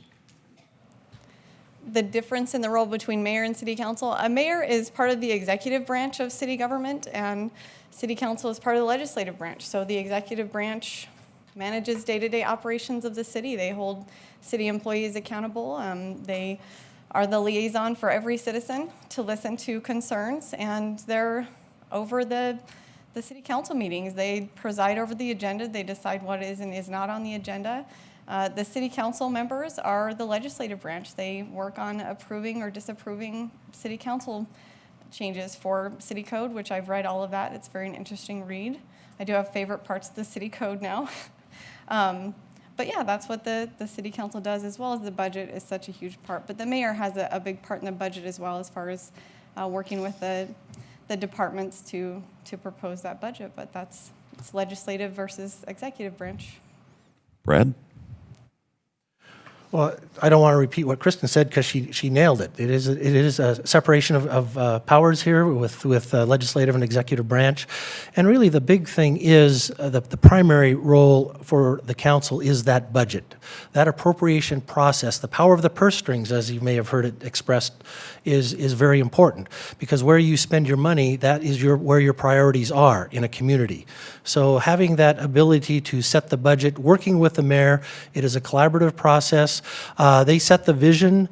They're kind of the ones out there talking to the community. You see them a lot. Oftentimes, the council members are more behind the scenes, and we're the ones looking at those details and doing some things that have to be done and moving the city forward. So it is a different role, but yet we're working for the same goal, and that is to better our community. And so it's just a matter of making sure those visions come together in a way that's appropriate and not separately. And I think Mayor Tammy, for the past 16 years, it's not something that people notice, but she has had to work with different council members throughout the time to bring the alignment of these visions together. And that's hard to do, because you'll have 6 council members who are independent, and they have their own ideas and have their own goals of how to achieve certain things.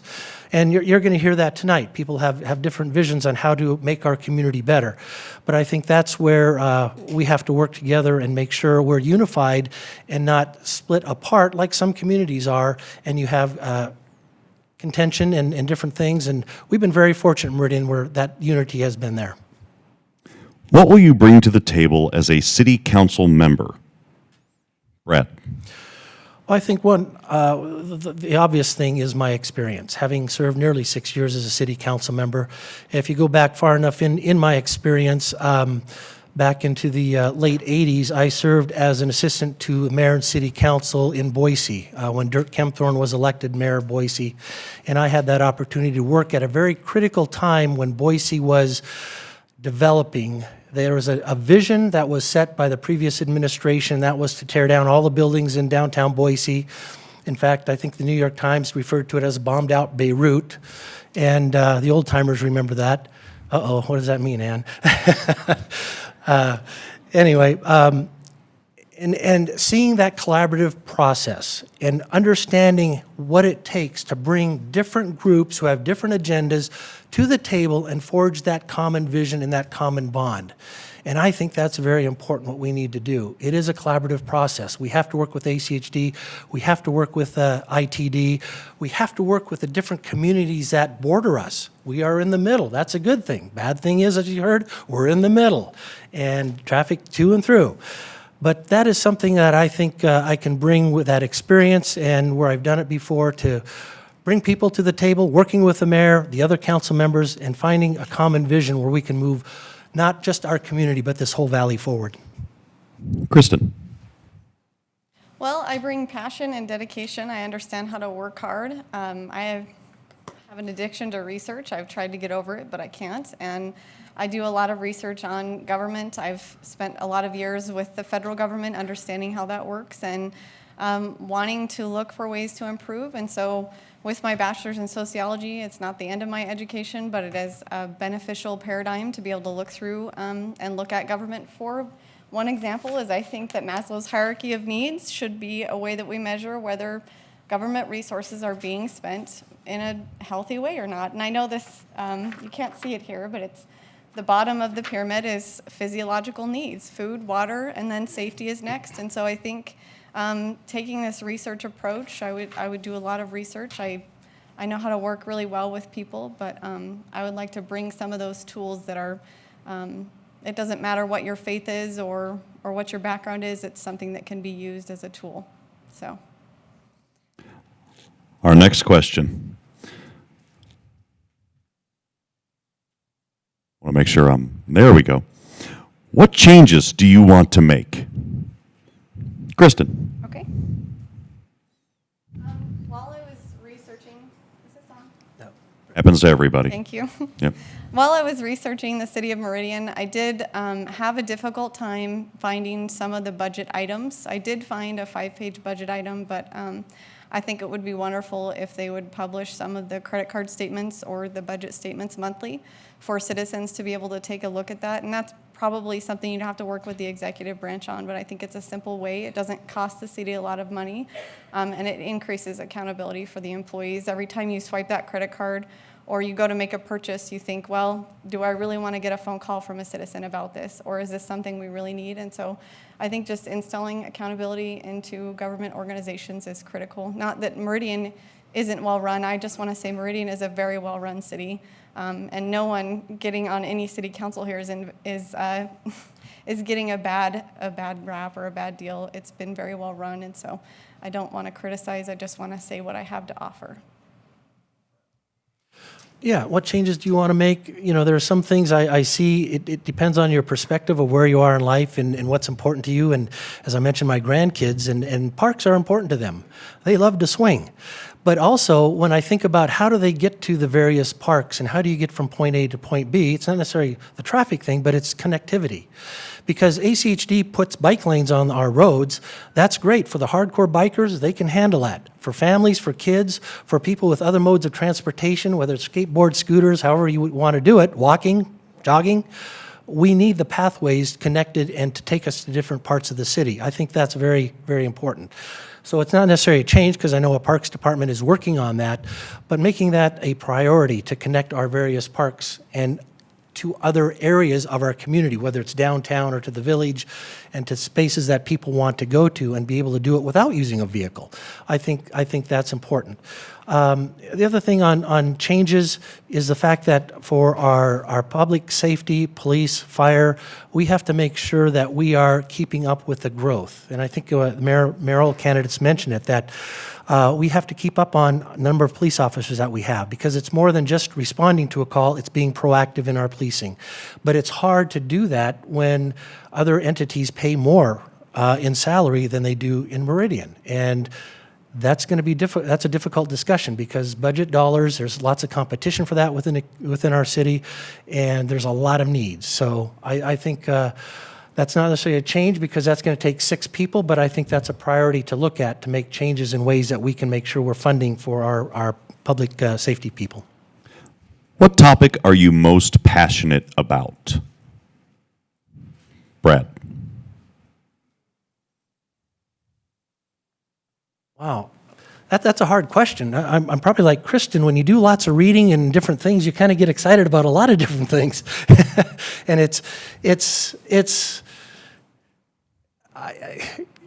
to commit to serving the city is you have to have a passion for your community. And to come up here, because I was talking to someone earlier, you don't do it for the money. You certainly don't do it for the fame, because usually you're making half the people in the room mad after a decision that you make. But it's about making this place better than you left it. And looking out ahead, the decisions sometimes are here and now. It's about this development right here, but what are the impacts 5, 10, 15 years down the road? When we had an opportunity to purchase a parcel of land in 2009,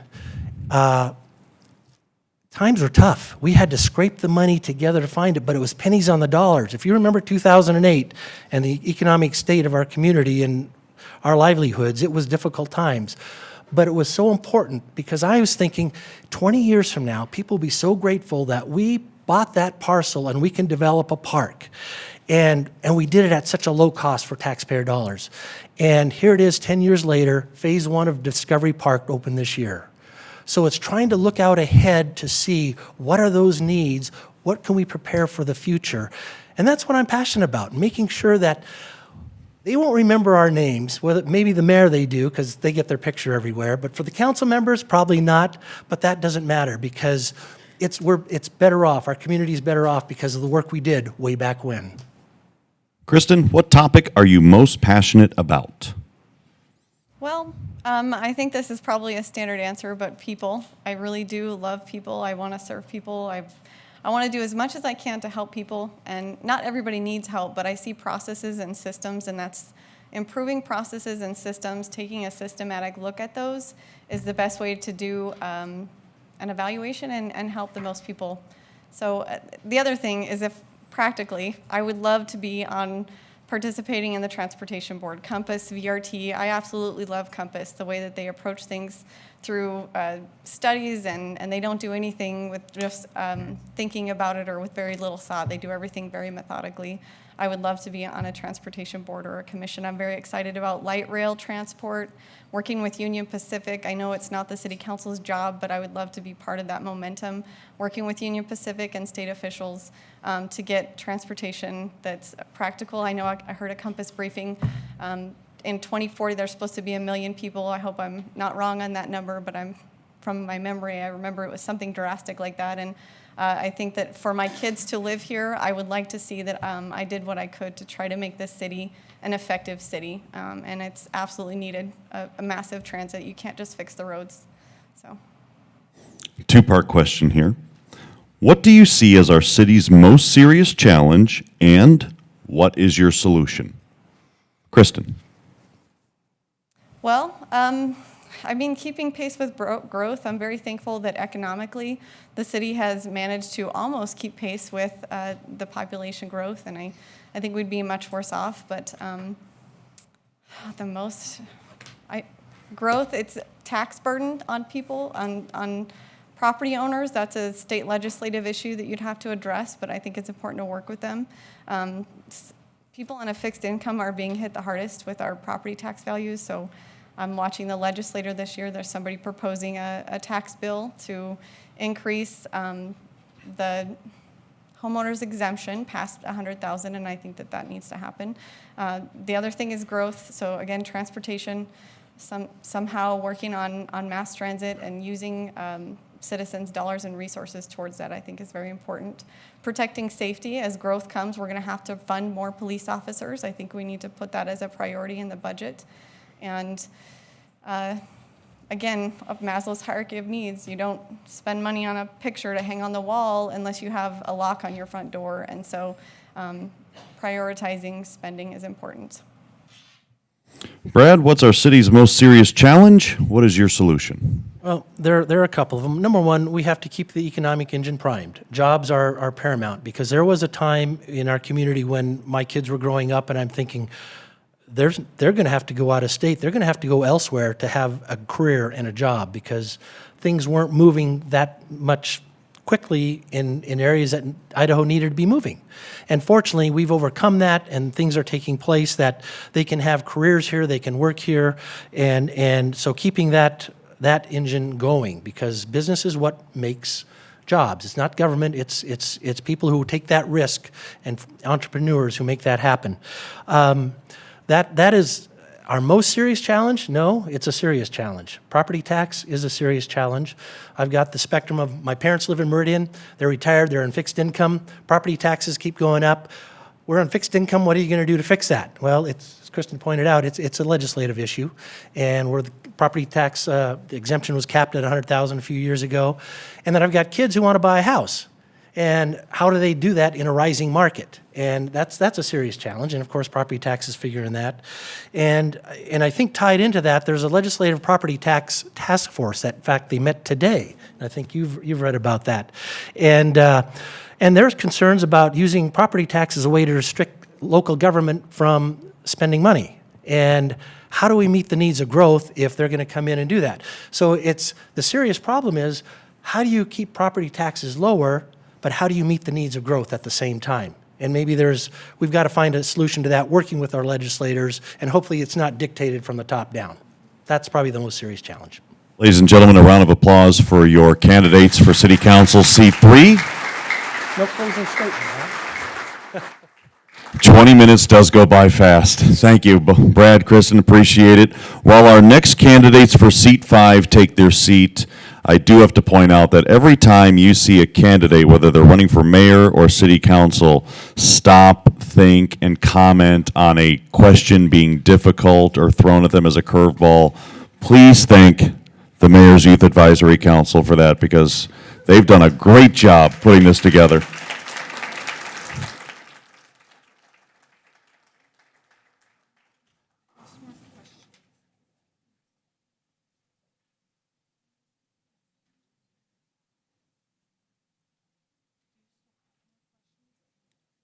No, but you know what? If you want them to be asked, then you can actually give them to her to type up. Okay. Because right now she's retyping the ones you just did. Okay. So.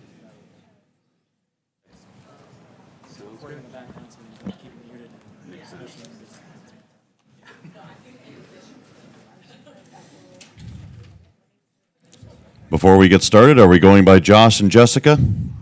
All right, very good.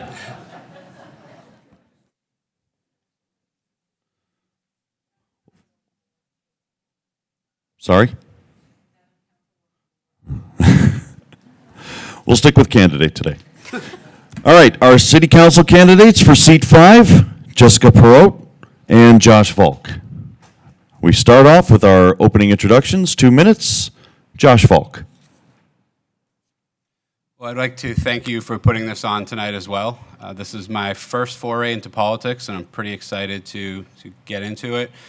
It's something I've wanted to do for a long time. I've just been waiting for the time to be right. And I'm fairly new to Meridian. I've only been here 3 years, but I see the way we're growing here, and I moved here from another city that was growing, and I've seen things that were done wrong there, and I've seen things that were done right there. And I want to be in a position where I can help a city grow and see those things that were done right. I'm an educator, so that's one of my big strengths, is I've educated people for years. I love talking to people, love educating. And I'm also a small business owner. So I know what it takes to start a business. I know what it takes to run a business. I know what it takes to educate people. And I believe those are things that you need to be able to successfully help run a city. Jessica? Yes, thank you so much for having us here. I feel humbled with all these very qualified candidates and proud to be here. And looking forward to working with our public and representing our public as a councilwoman. So I moved to Meridian about 10 years ago from Boise. We moved out here because we felt like it was a more affordable way of life to raise our family. And that's one of the reasons why I'm running, but among many, because I have concerns that it's not becoming as affordable for some of our families. But you know, every day I'm driving around and seeing people helping one another. I'm just so impressed with the quality of character of the people in this city. And although I moved here for economic reasons, that's what has kept me here, is because I'm just amazed at the heart that people have for their community. We talked a little bit earlier about the faith-based groups and churches in our community, and so that's the reason that I am still here, and why I love this city so much. So I am the chairperson. I'm currently the chairperson of the Meridian Planning and Zoning Commission. I've had the opportunity to serve on the Planning and Zoning Commission for 3 years now. And so I was asked by Genesis Milam, who's a current councilwoman, last year if I would run for her seat for city council. And I told her no about 5 times, but she's very, very persistent. And then was kindly asked by Mayor Tammy to run for city council as well. And so I felt like that door was opening for me. And you know, you can't turn down Mayor Tammy ever. So through lots of thought and you know, conversations with my family, I decided that it was time to continue my service in a more specific way by running for city council.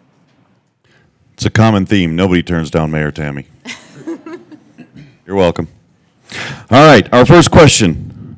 We'll stick with Jessica here. What is your understanding of local government and what qualifies you to serve on city council? That's a great question. So I believe that that local government representatives, their role and purpose is to represent the needs of the citizens.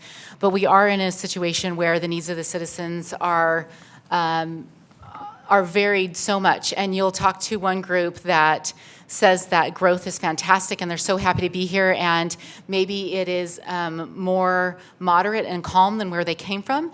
And then you'll talk to another group who say that they've lived here for a very long time and they are disheartened by the growth that they're seeing, and they really would like to keep Meridian a place that is more rural. And so a big part of what local government does and city council does is trying to balance those needs and those concerns of its citizens, and it is not a small job. And so, you know, some of the other candidates have talked about the technicalities of what city council members do, from budgets to land planning.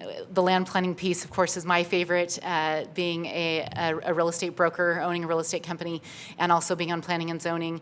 But I really feel like that it's become incumbent upon our local government to be listening to its residents, because I'm over and over again hearing people say they don't believe that that our local government is listening. And so that is one of the biggest reasons I chose to run, is I'm hearing that as a planning and zoning commissioner. I'm hearing that as a realtor and a small business owner and owner of a real estate company here.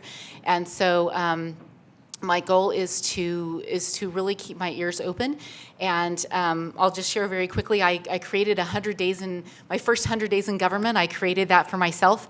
And my goal is to meet with every elected official in every surrounding city, as well as members of BVEP and MDC, ACHD, so that I can really truly get an understanding of the challenges and the opportunities that we have valley-wide. Josh?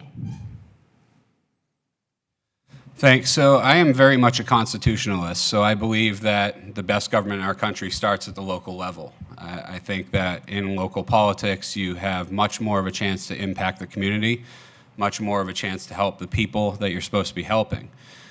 I think that we should really have a chance to examine which way the city is going and make strategic decisions together, which you can do when you're working together as a community. As far as what qualifies me to serve on city council, I am actually very happy that I am running as an outsider. I have not been in politics in any way before in my life, and I like coming in at this time because I can bring an outsider's perspective, somebody who's seen it as a business owner and not just from the political side. I have started a business and ran it and sold a business. I've been successful there. I'm about to start my 7th college degree, so I love to learn and love to research, so I like what you said there.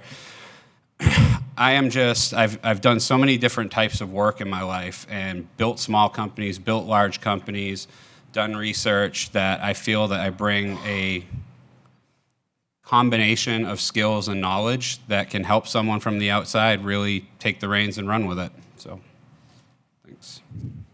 Our next question. What do you see as our city's most serious challenge, and what is your solution? Josh. So this is a question I've been giving a lot of thought about, and it sounds kind of contrite just to say growth, but I think growth in a certain sense where I know as city council we don't control the schools. However, our schools are becoming quickly overcrowded. 38 students in a classroom does not make for effective learning, and the faster we grow, the more the schools are going to get crowded. So I think we need to do a better job of planning where new growth is going to go. If there's already an area that schools and roads are overwhelmed, we really want to be approving, huge apartment complexes. So overall, I think, yeah, growth is a challenge, but you can't stop growth. That's impossible, nor would you want to economically. But you have to be able to grow responsibly and be able to work together. I hear a lot of, we don't have crime now, we don't have a lot of public safety issues now, and I keep following it up with yet. If we don't plan properly and have everything lined out as we should be to support growth, we're just going to end up with more overcrowded classrooms and higher demands on police and higher demands on our firefighters without the personnel to support it eventually. So I think we just need to grow responsibly. Jessica, what do you see as our city's most serious challenge? What is your solution?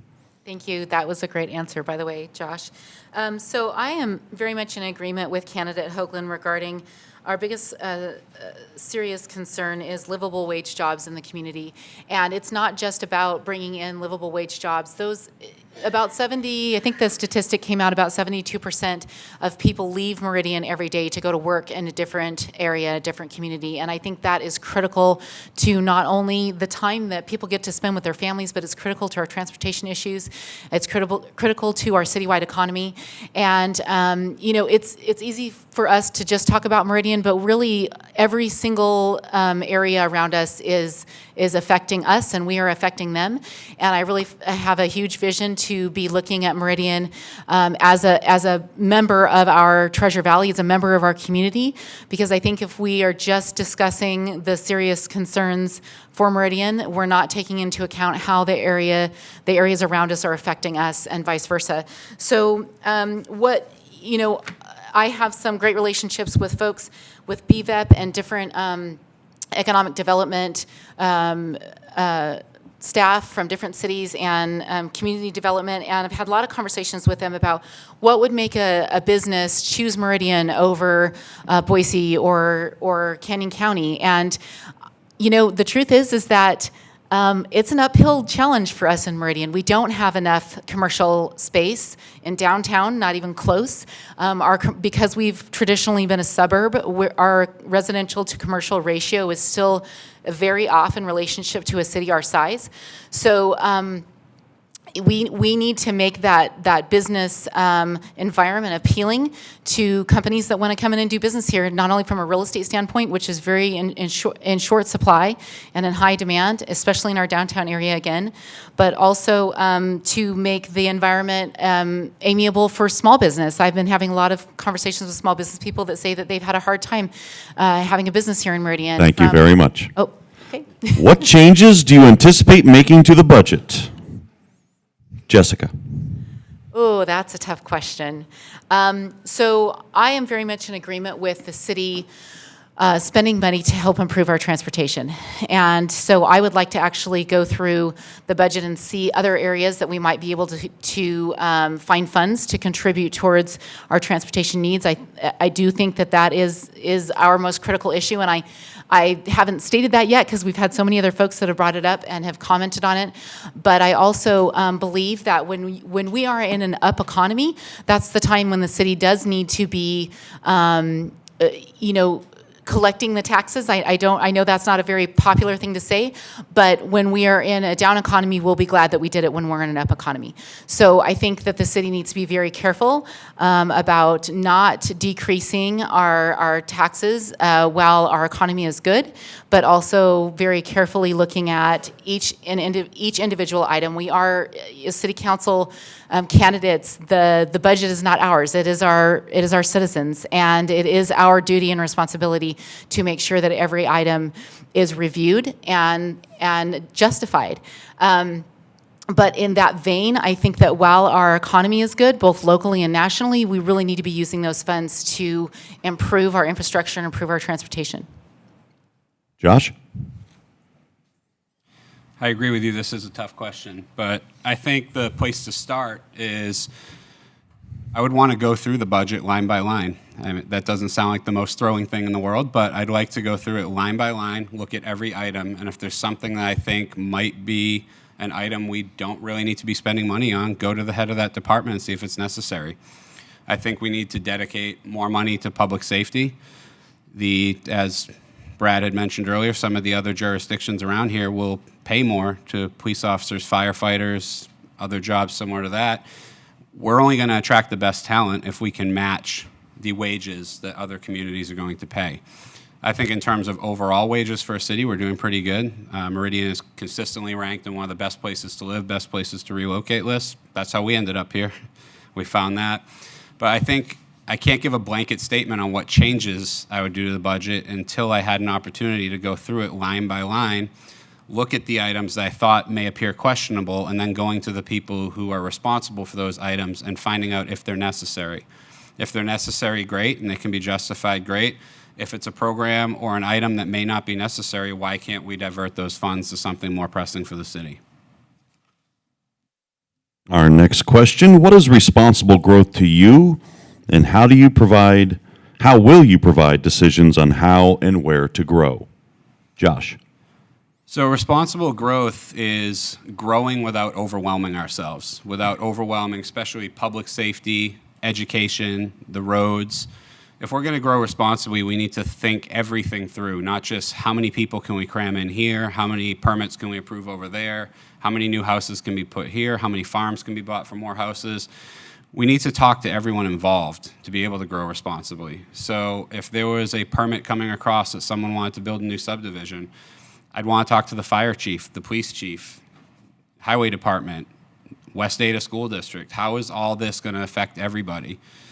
I don't think we can, well, you definitely can't just stop growth. The city's going to grow. It's got a reputation as a great place to live. People are going to continue to come in. We just need to make sure we grow it the right way. Again, I come from a city that I lived in for 12 years that grew the wrong way. And they just grew by let's just approve everything, bring the tax dollars into the city.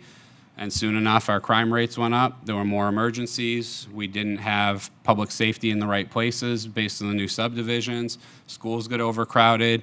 It just wasn't planned properly. And you can grow as much as you want, but if it's not responsible by taking the opinions of everybody involved that needs to help the city run smoothly, you're going to end up with problems. Jessica? Thank you. I think there's a variety of things we can talk about when we discuss responsible growth. Being on the Planning and Zoning Commission for the last 3 years, I've firsthand been able to see the push and pull that comes with putting development into an area that is a challenge for its residents, but yet at the same time may bring critical services to that neighborhood and help some of our transportation by allowing folks to stay within their neighborhood to get those services rather than driving 3 or 4 or 5, 10 miles to go out into another city to get those services. So it is about balance, but we can talk about smart growth, we can talk about sustainable growth. Smart growth is, in my opinion, growing in a way that is environmentally safe and in a way that is utilizing our resources to the best of our ability. Sustainable growth is being able to maintain the growth that we and the decisions that we have approved. So, an urban renewal district, for example, we can have that district for a period of years. We can have some great projects that come in, but are we actually, as a city, able to sustain those growth decisions that were made and those infrastructure decisions that were made? So there's a lot of different things that we can discuss when we talk about responsible growth, but I want to touch specifically on land planning and because this is my area of expertise. When we receive traffic reports from ACHD that have information that's 5 years old, it doesn't work for Meridian.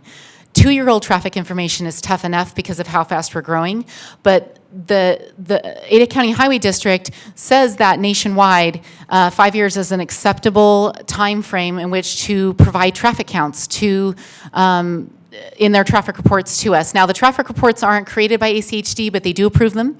And I just have a lot of concerns that that is not valid and acceptable information for us to be making transportation decisions. The other thing is that West Ada School District. And that is time. Our next question, what is your 10-year vision for Meridian? Jessica, stick with you. Well, I really liked what candidate Simonson said, that he would include absolutely everything, but I don't know that that's possible. So for me, I would like to see definite improvements to our downtown core. I think our downtown has so much opportunity. I'd love to see some more commercial space down there. I'd love to see some more residential space down there, people walking, biking. I feel like that's our next big opportunity in Meridian to make this a wonderful place to work and live. I would also like to see a completion of a feasibility study done on an auditorium district. I think that we are getting there. We're ready to start having a conversation about an auditorium district that I think will bring very needed event space to our community. I don't know that we're ready to start this tomorrow, but I definitely think we're ready to be having the conversation, be having studies done that show whether it's feasible for us. And then I also would like to see an expansion of the Eagle and Interstate 84 intersection. We are, in my opinion, at, if not over capacity there. I know it's not been that long since we've worked on that project, but I think that that it's a dangerous area at this point. So I definitely like to see that happen within the next 10 years. And then the fourth thing is I want to see incredible amount of vibrancy in Meridian. So I would like to see some younger, some vibrancy brought in by some younger people that would like to live here. I love our family element, but I'd also love to see a greater variety of demographics here, because I think that's what makes a diverse and just vibrant community, is to have all different people groups that are here and investing in just the things that make this place wonderful. So I have a lot longer list, but I'll stop there. Josh? So the 10-year vision for Meridian, I think we're going to continue to grow, of course. It's a very desirable place to live, and every time we make another list of desirable places to live, it gets even busier and busier. I think what we need to do is think many years in advance in terms of everything. We shouldn't have to build a road, add a lane, and then by the time the lane's done, it's time to start the next one. Use more statistical data to find out, okay, what do the projections look like? How can we get in front of this? I agree that I think we need to have a better downtown. Boise has a fantastic downtown. Even Nampa revitalized their downtown. It's great now. Our downtown, there's not a draw to really go down there. There's not something that really makes our downtown stand out. I also agree with what you said about the auditorium district. I think we could have that to bring in some different types of events. There's so many different types of events you can go to in Boise or you can go to in Nampa, but there's nothing in between. Why can't we have good events like that as well? I think we need to just continue to grow responsibly. I'd like to see it where 10 years from now, we grow while keeping crime down, while fixing traffic, while easing the population on the schools, having police and fire placed in the spaces that they believe are most necessary for them to be successful, and just have an overall growing population with limited crime, earning higher educations, and making great wages. Nice round of applause for our candidates for Meridian City Council Seat 5.